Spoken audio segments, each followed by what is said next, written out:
Hello guys, my name is Jaqueline and welcome back to our English classes.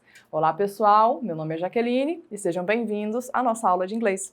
Hoje nós vamos continuar trabalhando um pouquinho com revisão. Vamos revisar um pouco dos conteúdos que nós aprendemos aqui nas nossas videoaulas, ok? E para iniciar, vamos falar um pouquinho sobre o Simple Present. Vamos relembrar, na verdade, né, o Simple Present, para que nós usamos e quais são as regras que regem o Simple Present. Então, observem aí comigo na tela. Nós utilizamos o Simple Present, ou o presente simples, para expressar verdades universais, fatos científicos ou da natureza. Por exemplo, The Earth goes round the sun. A Terra gira em torno do Sol. Ou a gente também pode usar o Simple Present para falar sobre ações habituais que fazem parte da nossa rotina. Aquelas ações que nós costumamos fazer, né? Então, I wake up early, por exemplo. Eu acordo cedo. É uma coisa que faz parte da minha rotina. Então, eu vou usar o presente simples. Ok, então eu uso o presente simples para isso. Mas, teacher, como é que eu vou estruturar uma pergunta? Como é que eu vou fazer uma frase afirmativa, negativa no presente? Vamos relembrar, então, esse conteúdo aí. Vamos começar com as perguntas. Quando nós fazemos perguntas em inglês, pessoal, a gente precisa usar uma coisa que nós chamamos de verbo auxiliar. O verbo auxiliar é extremamente importante numa pergunta em inglês. Por quê?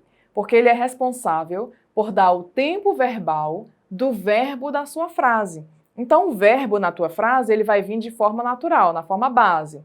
E quem vai dar o tempo dele vai ser o seu verbo auxiliar. Por isso, quando a gente vê uma pergunta em inglês, a primeira coisa que a gente faz é olhar a primeira palavrinha, que geralmente é o seu verbo auxiliar.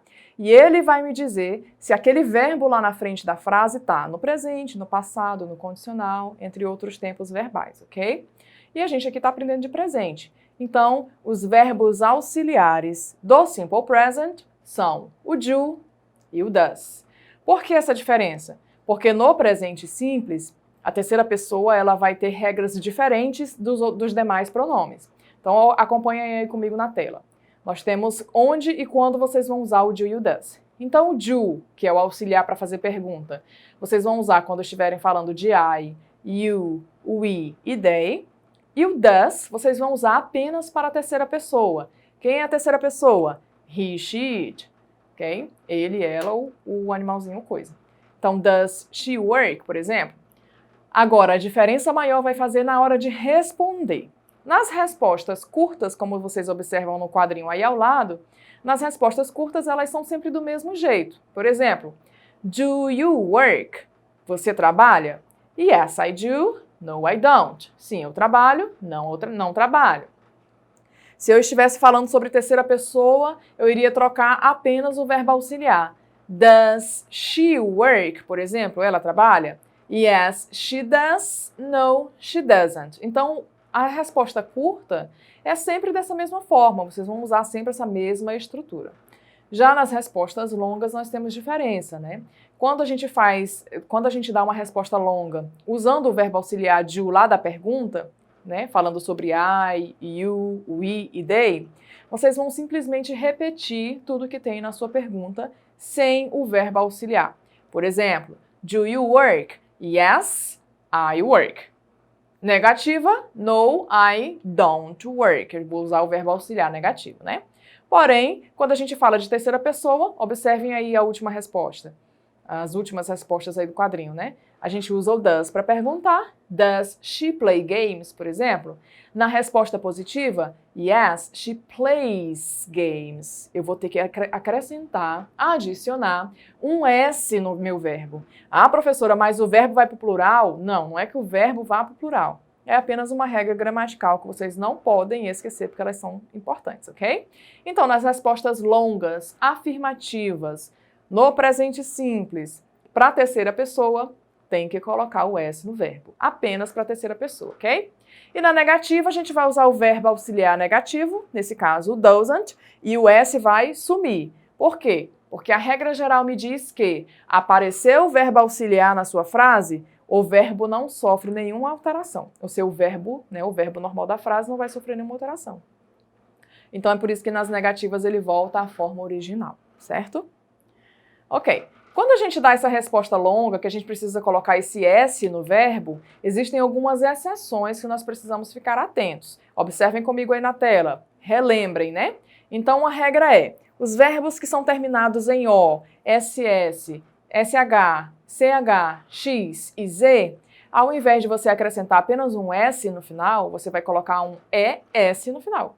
Exemplo, o verbo go, que é o verbo ir, vai virar goes. O verbo do, que é o verbo fazer, vai ficar does. Fix, consertar, fixes. Teach, ensinar, teaches. Então, sempre com o ES no final, por causa da terminação desse verbo original. Já aqueles verbos terminados em Y, que são precedidos de consoante, vocês vão tirar o Y, colocar o I e depois acrescentar o ES. Exemplo, o verbo cry, o verbo chorar, ele termina em Y, mas observem que a letra que vem antes desse Y é uma consoante.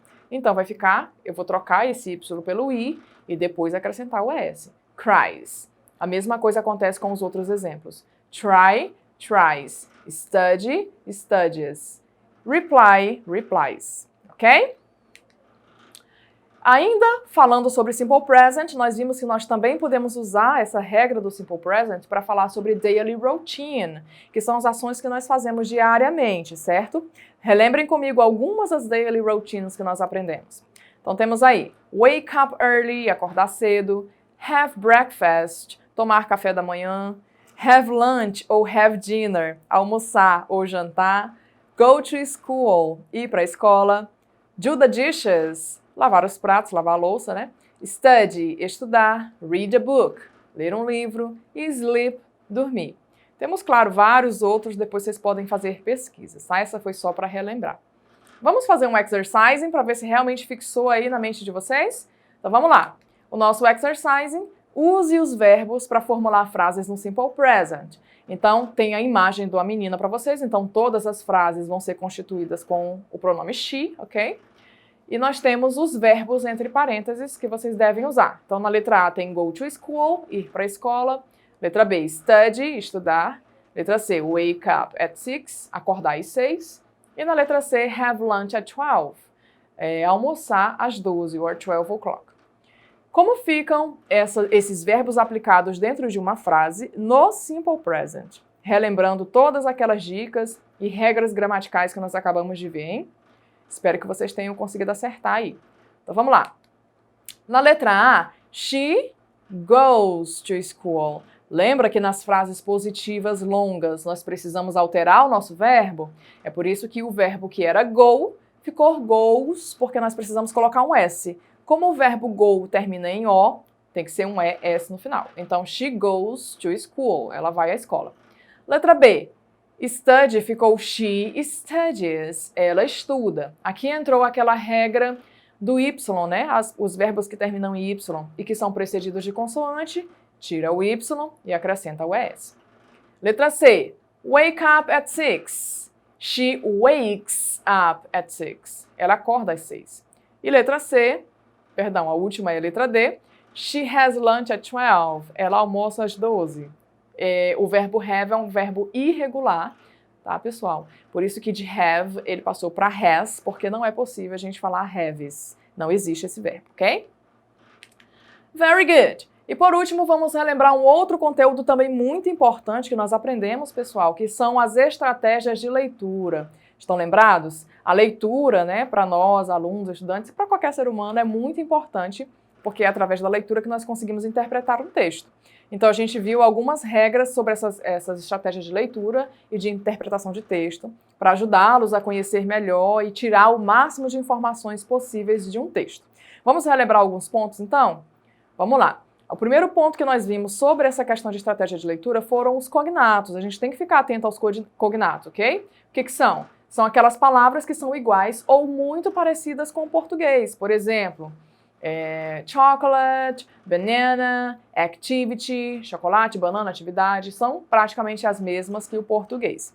Porém, também temos que ficar bem espertos com respeito aos false friends ou os falsos cognatos, que são aquelas palavras que parecem, mas não são. Exemplo, parents parece parentes, mas é pais. Push parece puxar, mas é empurrar. Então a gente tem que ficar bem atento. Outro ponto que nós vimos também foi Prediction, que são as predições. O que é isso? É você prever, deduzir o conteúdo de um texto a partir do título ou de outros exemplos tipográficos. Por exemplo, as imagens que esse texto apresenta, a forma com que ele está escrito ou estruturado. Então, olhando para esses detalhes, a gente consegue fazer uma ideia do que o texto quer dizer. Outra coisa importante também são repeated words, as palavras repetidas. Se uma palavra se repete no texto, pessoal, significa que essa palavra é importante dentro dele. Então, se ela se repete, prestem atenção, porque possivelmente ela vai fazer algum sentido. Outro exemplo, outro detalhe, um dos mais importantes, na verdade, ou dos mais usados, é o skimming e o scanning. São duas técnicas bem parecidas de nome, mas diferentes, né? O que é o skimming? É olhar o texto brevemente para detectar o assunto geral, sem muita preocupação quanto aos detalhes. Então, trocando em miúdo, seria aquela passada de olho, né? Você vai passar o olho no texto para fazer uma ideia geral do que o texto está dizendo. Esse é o skimming. Já o scanning é aquela estratégia que nós usamos para fazer uma leitura mais detalhada. Então, você vai fazer uma leitura bem detalhada desse texto, procurando detalhes, outras informações, né? Para que você consiga ali extrair mesmo tudo o que você já conseguiu usando as outras técnicas. Você já olhou os cognatos, você já, enfim. Então, no scanning, vai ser a hora de você acertar as ideias e tirar desse texto as informações que você precisa. Vamos fazer um exercise? Então, o exercise é um texto que vocês já viram, claro que é só relembrar, nós estamos relembrando as nossas aulas, né? Então, a gente vai ver um texto que vocês já viram, para tentar fazer uma interpretação usando as nossas estratégias de leitura. Então, vamos lá? Esse texto está aí, ó, é sobre a couch potato. Leia o texto a seguir e, aplicando as estratégias que vimos na aula de hoje, responda às perguntas. Então, o texto diz: a couch potato is a slang used to describe a lazy person. It usually refers especially to someone who watches TV all day long, does not exercise or have any interesting hobbies. It was first used by a 1970s comic artist who drew lazy, sedentary characters he called couch potatoes.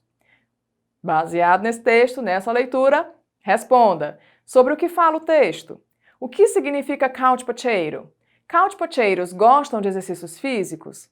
Bom, pessoal, se vocês fizerem uma leitura detalhada desse texto, usando todas as estratégias que vocês aprenderam hoje ou relembraram hoje, né? Vocês conseguem tirar essas e mais informações desse texto, ok?